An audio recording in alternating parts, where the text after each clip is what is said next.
প্রেয়সী কখনো কুৎসিত হয় না, প্রেয়সী সবসময় সুন্দর থাকে। তুমি আমার চোখে সবসময় সুন্দর।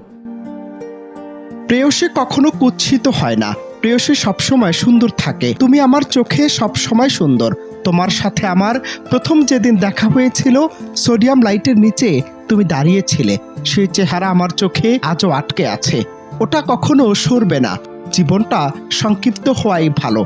ক্যান্সারে আক্রান্ত স্ত্রীকে এভাবেই সান্ত্বনা দিয়েছিলেন কন্টেন্ট ক্রিয়েটর জুয়েল রানা। সম্প্রতি একটি সাক্ষাৎকারে নিজের স্ত্রীকে নিয়ে কথা বলতে গিয়ে কেঁদে ফেলেন তিনি।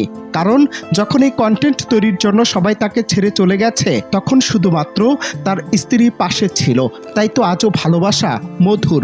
যাকে নিয়ে এত গল্প, কে সে জুয়েল, কি তার পরিচয়, কিভাবেই হলেন খবরের শিরোনাম। গুলশানে থেকে কখনোই আসলে মাটির ঘরের স্বপ্ন দেখা যায় না। মাটির ঘরের স্বপ্ন দেখতে হলে মাটির সাথে মিশতে হবে।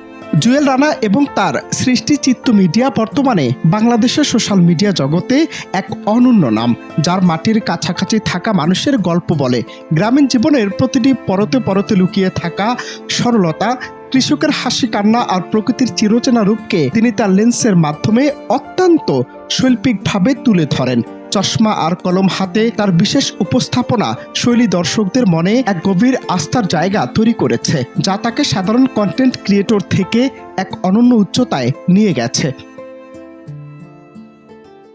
চিত্ত মিডিয়াগুলোতে কেবল বিনোদন নয়, বরং রয়েছে গ্রাম বাংলার শেকড়ের সন্ধান এবং হারিয়ে যাওয়া ঐতিহ্যের পূর্ণ জাগরণ।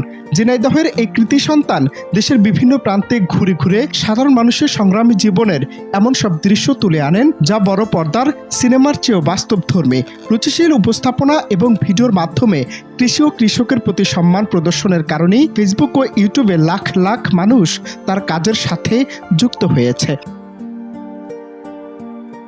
জুয়েল রানার সফলতার মূল মন্ত্র হলো তার ভিডিওর স্নিগ্ধতা এবং অপ্রাতিষ্ঠানিক ঢঙে গভীর জীবনবোধের প্রকাশ।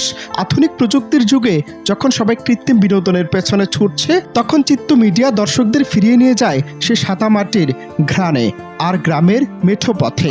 কৃষিকাজের ছোট ছোট খুঁটিনাটি তথ্য থেকে শুরু করে বয়স্ক মানুষের অভিজ্ঞতার গল্প, সবই তার ভিডিওতে প্রায় এক নতুন মাত্রা।